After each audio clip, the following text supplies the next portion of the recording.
नमस्कार, मैं हूं प्रियंवदा तिवारी और आप देख रहे हैं तिलक पत्रिका। पितृपक्ष का महीना चल रहा है, ऐसे में हमारे साथ आचार्य महेंद्र तिवारी जी जुड़ चुके हैं, जिनसे हम जानेंगे कि पितृ को प्रसन्न करने के लिए उनको हम जल कैसे दें और क्या है पूजा विधि। जी गुरु जी। जी हम जल कैसे दें ताकि प्रसन्न हो सके? जी पितरों को जल जो है पहले देवताओं को देते हैं, ऋषियों को देते हैं, पुनः पितरों को देते हैं। यह शरीर है, यह जो है इसी से आगे से देवता को देते हैं, इस बगल से ऋषियों को देते हैं जिसके हम लोग वंशज हैं, अंगूठे बगल से जो है पितरों को देते हैं। तो पितर तृप्त होते हैं। मृत्यु के बाद सबसे ज़्यादा ज़रूरत होती है वो जल की होती है, जिसका आज के समय में समाज में अभाव हो रहा है। मृत्यु के बाद अक्सर लोग त्रिरात्रि और नाना प्रकार का धर्म हमारे यहाँ व्याप्त है, उसके द्वारा लोग कर रहे हैं, उसमें जल का अभाव होता है। लेकिन सबसे ज़्यादा ज़रूरत है वो जल की है। मृत्यु होती है तो हमारे कर्मकांड में, सनातन धर्म में 12 दिन की क्रियाएं होती हैं। 3 दिन कर्मकांड होता है और 9 दिन क्या होता है, हम लोग जल देते हैं। तो सबसे ज़्यादा जल की तर्पण की आवश्यकता होती है। गुरु जी, पितृ का तर्पण बड़े बेटा ही क्यों करना होता है, मतलब बड़े बेटा ही क्यों कर सकता है?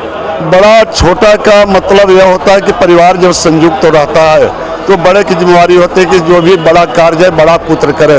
जब परिवार का विभाजन होता है तो हर सदस्य अपने घर का बड़ा हो जाता है।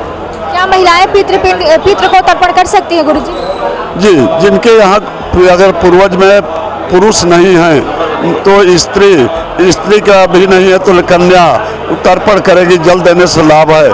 क्योंकि इस संसार में हम लोग पूर्वजों के द्वारा हैं, माता पिता के द्वारा हैं, तो उनको पुत्र हो या पुत्री हो सबको अधिकार है, सब दे सकते हैं, सब कर सकते हैं। पितृ को प्रसन्न करने कैसे हम करें, ऐसे कौन सी पूजा विधि है, कैसे पितृ को प्रसन्न कैसे कर सकते हैं? प्रत्यक्ष में पितरों की सेवा, माँ बाप की सेवा करें।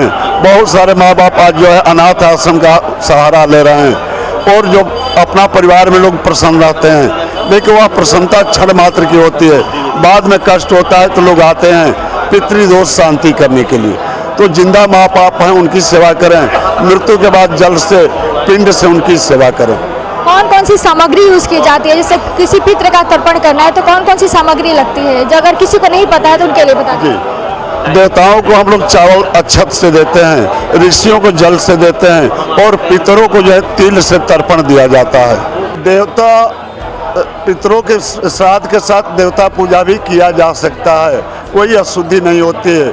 अशुद्धि तो वह होती है जो चीज़ें जो है छूने योग्य ना हो।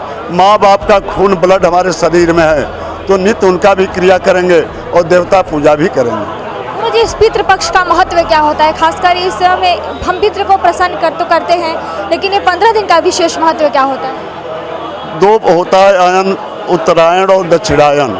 उत्तरायण देवताओं को मानते हैं और दक्षिणायन जो है पितरों को मानते हैं। ये दक्षिणायन के अंतर्गत में मध्य में आता है आश्विन कृष्ण, तो ये पितरों के लिए विशेष जो है प्रीतिकारक है।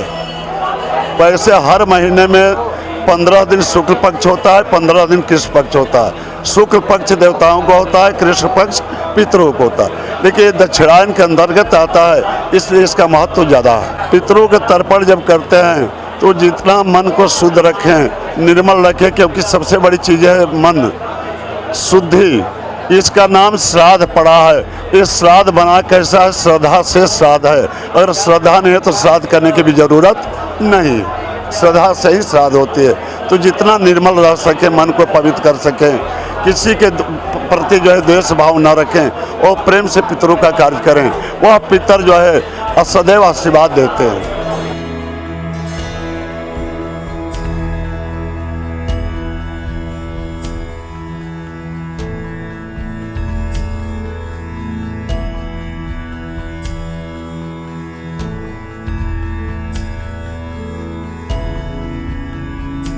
पितरों को तीर्थ स्थान से ये सामने का जो स्थान है वो देव स्थान है, तो देवताओं का तर्पण यहाँ के चावल और जल के माध्यम से पूरब दिशा में मुँह करके जल देना चाहिए, तर्पण करना चाहिए।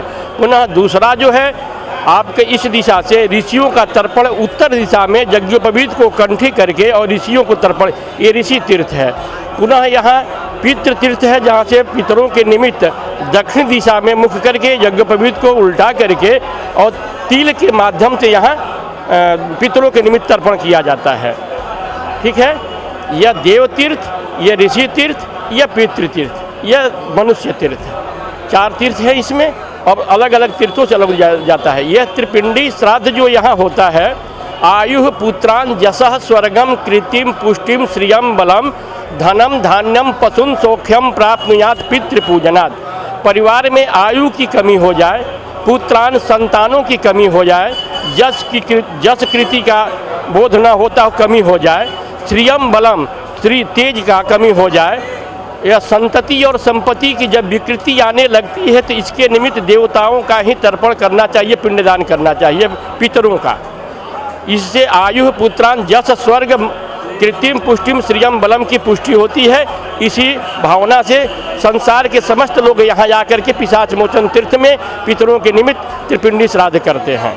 देखिए इसके अलग अलग मंत्र हैं, ऋषियों के नाम ले करके, देवताओं के नाम ले करके, से ब्रह्मा इत्यादि, विष्णु ब्रह्मा रुद्र इत्यादि अन्य भी देवताएं हैं, इनको लेकर के आप यहाँ से चावल के माध्यम से और त्रिकुश लगा करके सीधा हाथ जल देते हैं देवताओं के निमित्त। यहाँ से त्रिकुश लगा करके जौ के माध्यम से ऋषि तीर्थ से आप जल देते हैं।